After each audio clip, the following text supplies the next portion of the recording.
Mon amie Fainéantine.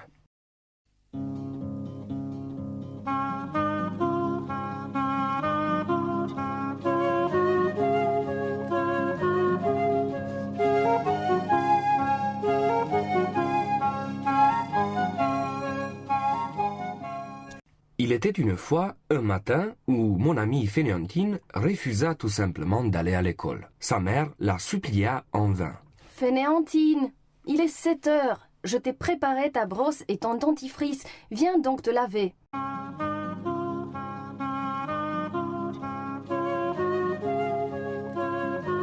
Fainéantine, lève-toi, il est 7h10. Ton thé et ton pain beurré sont prêts.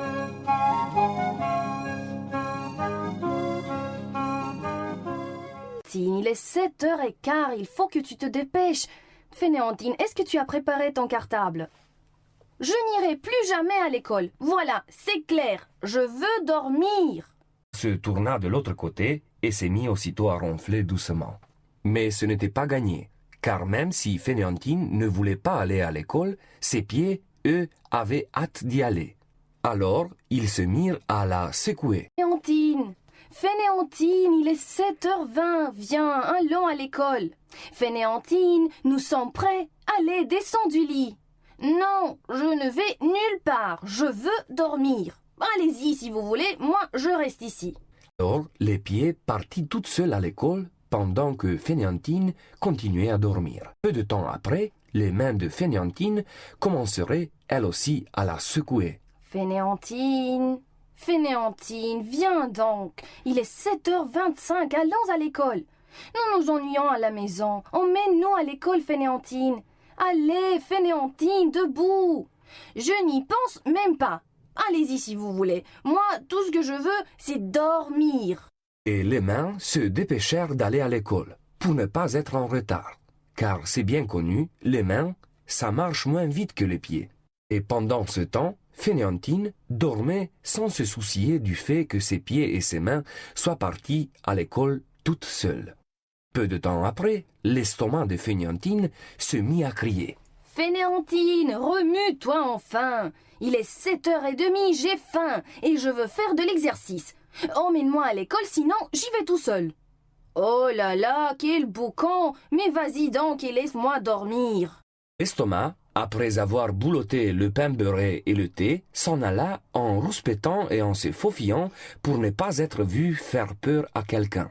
Car un estomac qui vadrouille, comme bon lui semble dans les rues, ce n'est pas vraiment un spectacle courant pour les enfants sages qui ne sont pas en retard à la première heure. Dans ce temps, Fainéantine dormait sans souci, mais aussi sans pieds, sans mains et sans estomac. S'en moquait pas mal.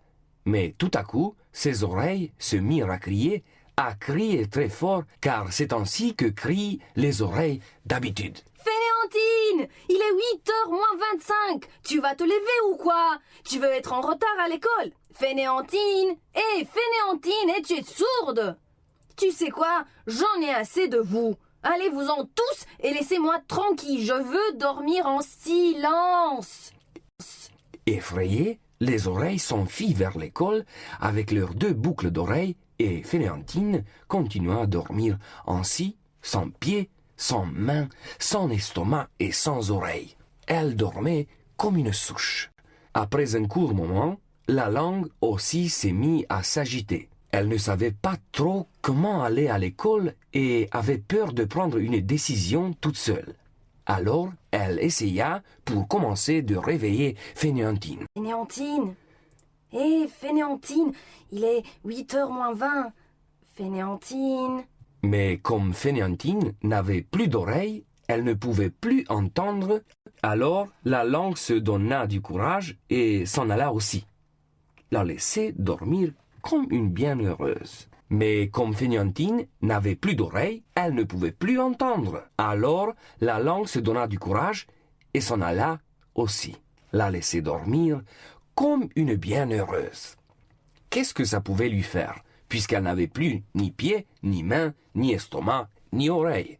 Elle n'avait évidemment plus besoin de langue. De temps après, les cheveux de Fainéantine se mirent à faire le tour de sa tête. Ils virent que les oreilles étaient parties et ils eurent envie de s'en aller aussi. Ils se demandaient comment réveiller Fainéantine et il leur vit l'idée de tirer. Tire d'un côté, tire de l'autre, puis vers le haut, puis vers le bas. Ils se demenèrent un bon moment, mais Fainéantine ne se réveilla pas. Alors les cheveux n'eurent plus le choix et ils partirent à l'hâte vers l'école en flottant doucement sur le souffle du vent. À leur côté, volaient un peu plus difficilement, c'est vrai, mais vaillamment, en essayant de tenir la cadence, le cerveau de Fainéantine, qui s'inquiétait lui aussi d'être en retard à l'école. Ils arrivèrent à 8 heures, tapant, haletant et transpirant, et se précipitant dans le 3e pupitre de la première rangée, sur la place droite, où se trouvaient déjà les pieds, les mains, l'estomac, les oreilles et la langue. Monsieur l'instituteur n'allait pas tarder à arriver et il était soucieux, car il ne voulait pas que celui-ci s'aperçoive que Fainéantine n'était pas là. Alors pile, la porte s'ouvrit doucement et toute la classe s'est tue. Les enfants se levèrent et virent entrer Fainéantine! Ah, je vous ai trouvé! Vous êtes encore une fois venu à l'école sans moi. Honte à vous. C'est très mal ce que vous avez fait. À cause de vous, je faillis être en retard. Vous n'avez pas idée combien c'est difficile d'arriver à la première heure sans pieds, mains, estomac, oreilles, langue, cheveux et cerveau. J'espère que vous avez très honte. Mais les pieds, les mains, l'estomac, les oreilles, la langue, les cheveux et le cerveau n'eurent pas le temps de dire quoi que ce soit, ni d'avoir trop honte, car la porte s'ouvrit et cette fois-ci, c'était justement Monsieur l'instituteur. Et Fainéantine eut à peine le temps de s'asseoir, vite fait, dans son pupitre. C'est comme ça qu'ils s'en sortirent tous sans problème. Et ce fut la dernière fois que cela se passa de cette façon-là. Je vous jure, les enfants, que depuis ce jour, les pieds, les mains, l'estomac, les oreilles, la langue, les cheveux et le cerveau de Fainéantine ne sont plus jamais partis toutes seules à l'école sans Fainéantine, mon ami.